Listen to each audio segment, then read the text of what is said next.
all of these things have drawbacks. Yeah, they do. You know, I mean, I don't. If anybody's listening to this and thinks that I think this is an easy decision, think again, because it isn't. But the hotel is going to be costing us $3,000 a month. Right. $100 a day. 100 times 30 is what I did, you know, give or take. $3,000 a month for each family. For $3,000 a month, you know, I'm sure there are apartments in the District of Columbia that landlords would be willing to lease to us on short-term basis. Actually, for much less than that, depending upon the size of the family. That is the discussion I had with Sue Marshall just minutes before this hearing. I don't think, the point is that I think the cost of the hotels deters me from immediately embracing that as an option. Right. And the location of many of these hotels is not really Jim Dandy either. I mean, it seems as though we're still relying on that New York Avenue corridor, which has changed very dramatically from what it used to be. But it's still inaccessible, it's difficult. For various reasons, if you don't have a car, and I assume many of these people do not have cars. So, I mean, I think we need to come up with, you know, on the other hand, what would it cost to open a floor at DC General? It would be some rehab cost. I think when we did an estimate, we had an estimate done probably last summer for expanding to about 100 additional units. I think the rehab costs were just under $1 million, about $900,000. For one floor, and how many? I don't know if it was one floor or both floors, but it was about 100 total new units. 100 new units? Of shelter capacity. How can that be? Because right now you're operating on 3 floors. Right. And you've got 150, give or take, units, families accommodated. I don't know how you get 100. Yeah, and I think there's actually, there may be actually more than, because there's also, for example, we operate the second floor, but only one side of it. So there's space left on the other side. That's a duplicate of the side that we're using, that they can also rehab. So, and then there will be obviously operational costs in addition to the upfront rehabilitation costs. And we can figure that, but my guess is for about 100 additional units, operational costs will likely be in the range of about $250,000 a month, probably at a minimum, for ongoing monthly operational costs. One comment I would make on the hotels. Oh, that's expensive. Yeah, because there's staff, there's food, there's security. Then there's provider costs that go into that overall cost. Well, we project hotel placements at $1,050,000 for the 57. Hotel placements, and that's for a period of April through September. How many months is that? April through September? That should be 6 months. 6 months. So for 6 months, and if you opened a floor or a half a floor at DC General, how does that compare to the cost of the hotel placements? Well, both per person. Per family. Per family. Well, you'd include the upfront rehabilitation costs for a heart mania. So if you did a comparable, say 50 units of a shelter versus 50 hotel units, you're talking about some upfront costs for rehabilitation, and then for 50 units, it may be closer to the range of about maybe $175 to $200 a month. Operational costs for about an additional 50 units. So in a 6-month time period, you'd be looking at it roughly about the same. But one thing I would say both about shelter units and about the hotel units is it's not a fixed thing where only one family is going to be in there for the course of the time. So though a hotel room may cost $3,000 per month, you're going to likely have multiple families using one room in the course of a month period, because families don't necessarily come in and stay for a multiple month period. There is flow in and out of the system. So just as last year when we used the hotels, all the families that initially came into the hotel did not stay in the hotel. Most of them did eventually get placed in DC General. So other families use those rooms as well. So there is turnover. So it's not as simple as one family is going to cost us $3,000 a month for a hotel room, because we do get system flow as well as in the shelter units as well. Just by the way, as a brief diversion, on an important point, how many families have become self-sufficient and left DC General Family Shelter in the past year? We'd have to look at the HMIAS, the database system data. I wouldn't have that number off the top of my head. Well, do you have an idea? I mean, you're very close to this stuff. I would probably say percentage-wise, probably a small percent. 5%? Probably 5% would probably be a max. So those that are leaving DC General, whatever movement you have there is to other aspects of the homeless. Yeah, typically they're going to permanent supportive housing or a transitional program or a temporary shelter. Well, what do you think how do people react to the choice between a hotel room or a DC General?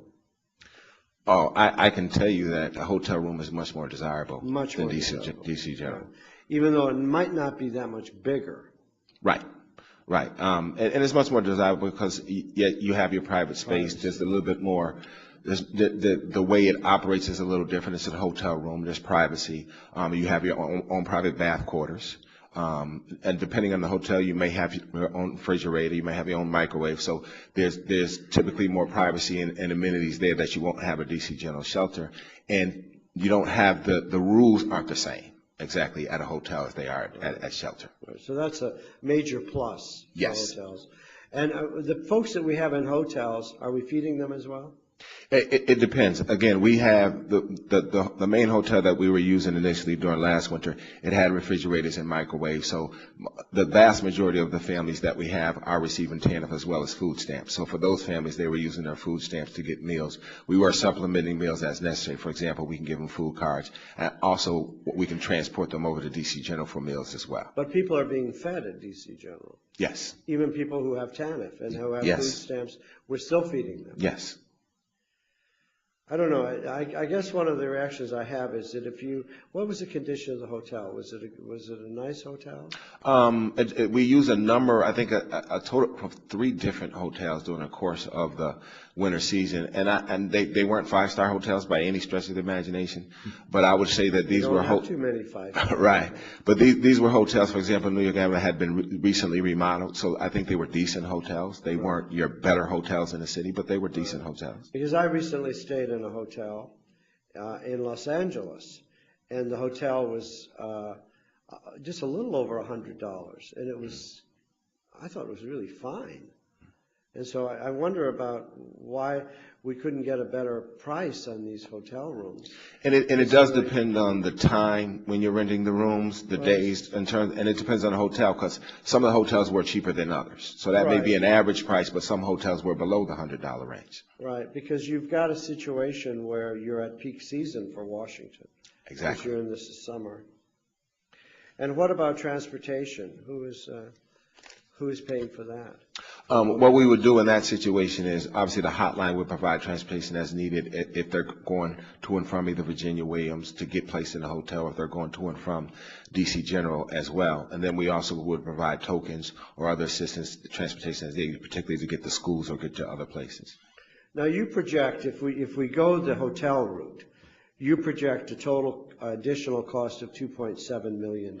Yeah. For FY12. Yeah, as an estimate, yes. Right, and so you've got some placements during the hypothermia season, then you've got placements a little bit into the hypothermia season, and hyperthermia, hypothermia and hyperthermia, and then you've got some additional. What is this additional 50 hotel placements? Oh, what that is that we anticipated replacing the capacity of the 57 vacancies with 57 hotel units during the hypothermia season. But in order to continue to be able to place priority 1 families come April 1st when the winter season is over, it's likely that those 57 units that we start off using will likely be full, or probably a large portion of them are. So we're able to continue to place priority 1 families from April 1st moving forward. It's likely that we will have to utilize additional or bring on additional capacity to be able to not just keep the families that are already in placements there, but to also bring in new priority 1 families.